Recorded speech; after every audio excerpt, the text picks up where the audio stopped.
నమస్తే, welcome to 99 TV. China మళ్ళీ అరుణాచల్ ప్రదేశ్లో ఏమన్నా చొరబాటుకో లేకపోతే విధ్వంసం సృష్టించడానికో ప్రయత్నాలు చేస్తుందా? చొరబాటు ఎలాగూ ఉంది, విధ్వంసం కూడా సృష్టించడానికి కావాల్సిన ఏర్పాట్లను అయితే చైనా చేసుకుంటుంది. దీనికి ఇతమిద్దమైన ఆధారాలు ఏమీ లేకపోవచ్చు, బట్ అందుతున్న ఇండికేషన్స్ మాత్రం చైనా అరుణాచల్ ప్రదేశ్లోకి జొరబడింది, అణు సదుపాయాలను విస్తరిస్తోందని.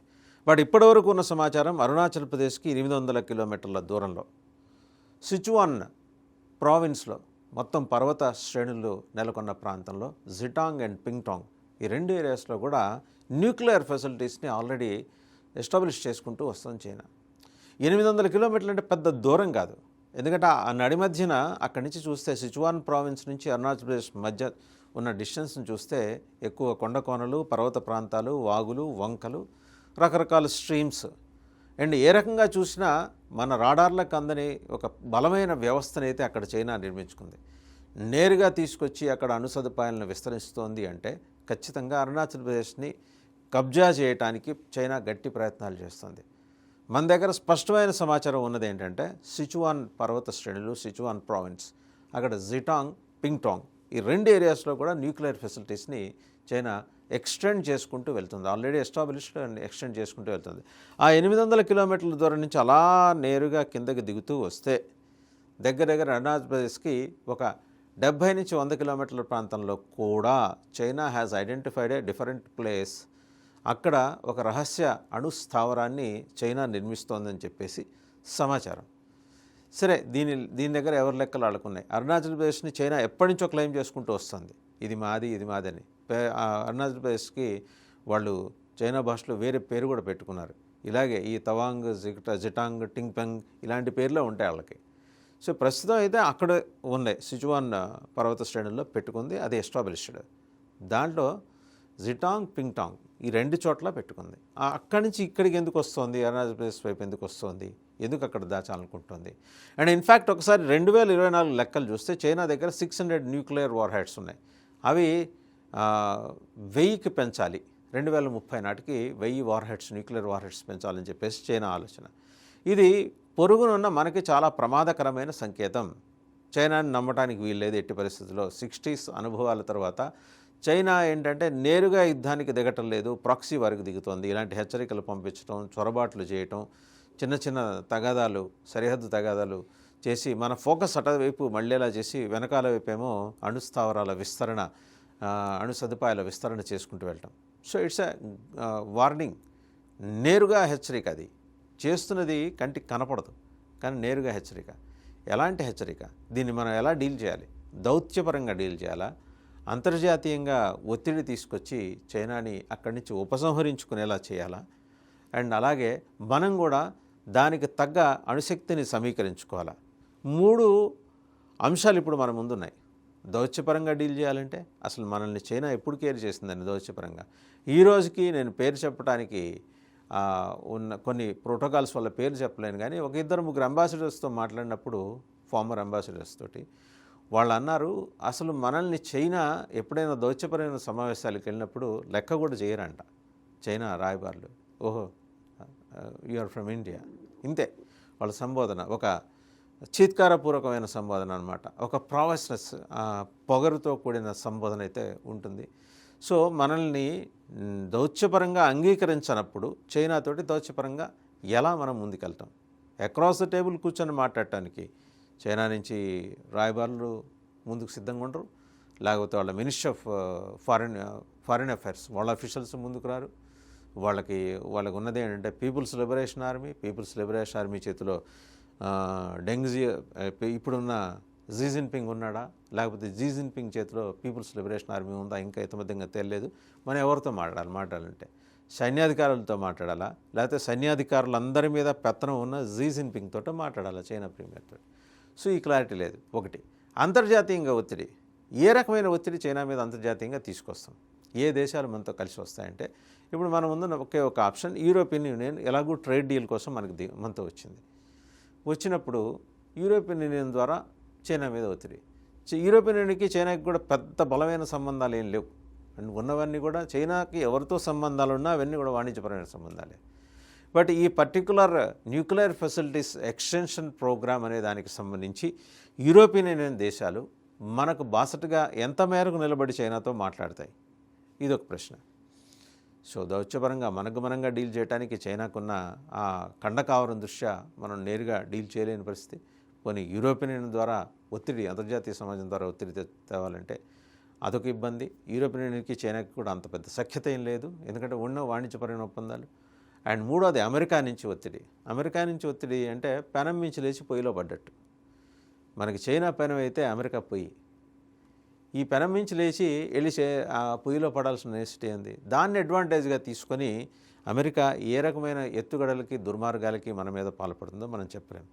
ఇమ్మీడియట్గా అమెరికా అడిగేది ఏంటంటే, ఓకే దట్ మేము హ్యాండిల్ చేస్తాం, USA will certainly handle that issue, కానీ మాకు మీ దేశంలో ఏదో ఒక చోట మేము ఒక మిలిటరీ బేస్ ఏర్పాటు చేసుకోవడానికి మాకు అవకాశం ఇవ్వండి, లేదా మీ ఆధీనంలో ఉన్న దీవుల్లో మాకు మిలిటరీ బేస్ ఏర్పాటు చేసుకోవడానికి అవకాశం ఇవ్వండి. చిన్న దేశం బంగ్లాదేశ్, మరి షేక్ హసీనా అటువంటి అవకాశం సెయింట్ పీటర్స్ ఐలాండ్లో ఇవ్వనందుకు she was ousted from her chair, పదవిచ్యుతురాలని చేసి పరిస్థితి అమెరికా. ఆమెను ఎలా చేసింది, అక్కడ ఉద్యమాలు రేపి ఎలా చేసింది మనకు తెలుసు. డీప్ స్టేట్ ఉంటుంది దీని వెనకాల, కేవలం ఒక్క అమెరికానే మనం నిందించక్కర్లేదు. డీప్ స్టేట్ నియంత్రణలోనే ఉంది అమెరికా కూడా. అమెరికా పైనకి రోల్ కనిపిస్తుంది, ప్యాంట్ షర్ట్ వేసుకుని ట్రంప్ కనిపిస్తాడు, బట్ ట్రంప్ని రిమోట్లో నియంత్రించేది డీప్ స్టేట్.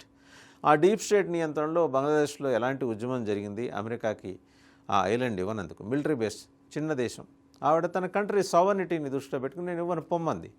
వెరాజ్ మనకు గనక చూస్తే చుట్టుపక్కల వలయంలాగా హారంలా ఉన్న అన్ని దేశాల్లోనూ అమెరికా పాగా వేసింది మిలిటరీ బేస్ల రూపంలోనూ. ఇంకోటి చైనా కూడా పాగా వేశాడు జీ జిన్పింగ్. ఎలాగా, ఆర్థిక పరంగా వాళ్ళకి సపోర్ట్ ఇస్తున్నట్టు ఇచ్చి రేపో మాపో శ్రీలంకలో కొలంబోని ముందర కబ్జా పెడతారు, ఆల్రెడీ పోర్ట్లని కబ్జా పెట్టారు, రేపు పొద్దున సిటీస్ కబ్జా పెడతాడు. సో అటు చైనా నుంచి ఇటు అమెరికా నుంచి వలయాకారంలో మనకున్న ఒత్తిళ్ల దృష్ట్యా ఈరోజు మనం అమెరికాను ఆశ్రయించి నువ్వు వెళ్ళి చైనా మీద ఒత్తిడి తీసుకురా, చైనాని ఆ అణు సదుపాయాల విస్తరణ నుంచి ఉపసంహరించుకునేలా చెయ్యి అంటే సాధ్యం కాదు. సాధ్యం ఎప్పుడవుతుంది, మనం అమెరికా అడిగింది రేపు అండమాన్ అండ్ నికోబారు లక్షద్వీప్ ఇచ్చేయమంటుంది, అక్కడేదో మేము అమెరికా స్థావరాలు, వాడి గురి మన మీదే ఉంటుంది. భారతదేశం మ్యాప్ ఒకసారి చూసి అక్కడి నుంచి కనుక చూస్తే వాడు ఇక్కడ వచ్చిందే రెండో ఈస్ట్ ఇండియా కంపెనీలా వద్దాం అనుకుంటున్నాడు అమెరికా. ఈస్ట్ ఇండియా కంపెనీ ఏం చేసింది, ఏదో పప్పులు బెల్లాలు అమ్ముకుందామని వచ్చి తర్వాత మనల్ని చితగ్గొట్టి 200 ఏళ్ళు మన నెత్తిన డ్యాన్స్ కట్టి ఆడింది. సో అది ఆ అనుభవాలు చాలు. అంతకుముందు 800 ఏళ్ళు మళ్ళీ ఎడారి దొంగల పరిపాలన, ఎడారి బందిపోట్ల పరిపాలన, 1000 ఏళ్ల హింస, ఇదంతా తర్వాత మనం స్వాతంత్రం పొందిన తర్వాత మళ్ళీ మనం వెళ్ళి మన సావర్నిటీని తాకట్టు పెట్టి అమెరికాకి ఏ దీవినో లేకపోతే ఒక పెద్ద స్ట్రాటజిక్ ప్లేస్నో మనం అప్పచెపితే దాని అర్థం ఏంటి? చైనాతో మనకి ఇబ్బంది ఉంది కదా అని చెప్పేసి తీసుకెళ్ళి యాజ్ ఇట్ ఈజ్గా తీసుకెళ్ళి భారతదేశాన్ని అమెరికా చేతిలో పెట్టలేం కదా, భారతదేశ ప్రయోజనాల్ని. సో ఇన్ని సవాళ్ళు మన ముందున్నాయి. మరి దీనికి మార్గం ఏంటి? దౌత్యపరంగా నెరేటివ్ బిల్డింగ్లో మనం వెనకబడ్డాం. చైనా ఏం చేస్తుంది, నెరేటివ్ బిల్డింగ్ దగ్గరికి వచ్చేప్పటికి చైనాకి 2 ప్రముఖ ఆంగ్ల దినపత్రికలు వాషింగ్టన్ పేరుతోటి, న్యూయార్క్ పేరుతోటి వస్తుంటాయి. పేర్లు నేరుగా చెప్పలేము. ఆంగ్ల దినపత్రికల్ని చైనా మేనేజ్ చేస్తుంది, మీడియా మేనేజ్మెంట్.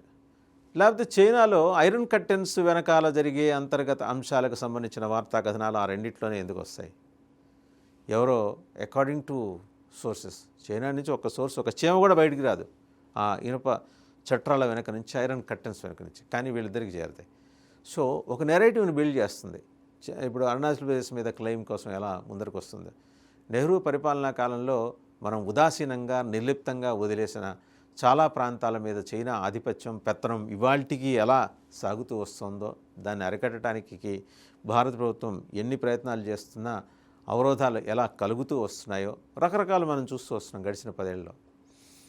సో ఈ క్రమంలో రాంగ్ నెరేటివ్ బిల్డింగ్ అనేది చాలా సోఫిస్టికేటెడ్గా, చాలా పర్ఫెక్ట్గా ఆ 2 ఆంగ్ల దినపత్రికల్లో చైనా మేనేజ్ చేసే ఆ 2 ఆంగ్ల దినపత్రికల్లో మీడియా మేనేజ్మెంట్. ఇక్కడ మన దేశంలో కూడా కొందరికి ఆ విషయం బాగా తెలుసు, ఎలా చేయాలో కొన్ని రాష్ట్రాల్లో వాళ్ళు చేస్తుంటారు. బట్ చైనా ఏంటంటే బిగ్గర్ లెవెల్లో చేస్తుంది. సో అంతర్జాతీయంగా మీడియాని తన గుప్పెట్లో పెట్టుకోవటం, ఉన్నది అమెరికా సంయుక్త రాష్ట్రాల నుంచి వెలువడే ప్రముఖ పబ్లికేషన్స్. వాళ్ళని రిమోట్లో మానిటర్ చేసేది చైనా. మన మీద వ్యతిరేక కథనాలు వస్తున్నప్పుడు మనం కౌంటర్ నెరేటివ్స్ని బిల్డ్ చేయడంలో మనం దౌత్యపరంగా 1 అడుగు 2 అడుగులు వెనకే ఉన్నాం. సో దాన్ని మనం అడ్రస్ చేసుకోవాలి. ఇప్పుడు ఆ నెరేటివ్ బిల్డింగ్స్ అంతర్జాతీయంగా మనకున్న స్నేహితుల్ని సమాయత్తం చేసి ఒక తాటి మీద ఒక మాట మీద వాళ్ళందరినీ నిలబెట్టుకోవటం, ఆ దేశాలన్నింటినీ. దాంతోపాటు చైనా చేస్తున్న రాంగ్ నెరేటివ్ బిల్డింగ్ని సమర్థవంతంగా తిప్పికొట్టడం.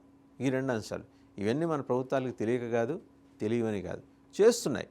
But we need to exert more pressure. ఆ నెరేటివ్ బిల్డింగ్ విషయంలో మన నిఘా సంస్థలు, ఇతరత్ర ఏజెన్సీస్, భారత ఏజెన్సీలు సమర్థవంతంగా పనిచేస్తున్నాయి. అందులో ఎక్కడ ఎటువంటి 100కి 100 మార్కులు వేయచ్చు. బట్ ఇంకా ఎక్కువ చేయాలి. ఎందుకంటే అంతటి మడ్ని, మన మురికిని మన మీద జల్లటానికి చైనా ప్రయత్నాలు చేస్తూ వస్తూ ఒకవైపు మీడియాని వాడేస్తూ, ఇంకోవైపు ఏమో అణు సదుపాయాలని విస్తరించుకుంటూ సిచువాన్ ప్రావిన్స్లోని ఆ 2 ప్రాంతాల్లో అణు సదుపాయాలని విస్తరిస్తూ వస్తుంది. అంటే మనం అప్రమత్తం కావాల్సిన పరిస్థితి. మరో గల్వాన్ని రిపీట్ చేయాలని చైనా ఏమన్నా ప్రయత్నం చేస్తుందా? So these are all the things need to be discussed. ఇది ఏంటంటే మేధావి లోకం మాట్లాడాలి, ప్రభుత్వం మాట్లాడాలి, ప్రతిపక్షాలు మాట్లాడాలి.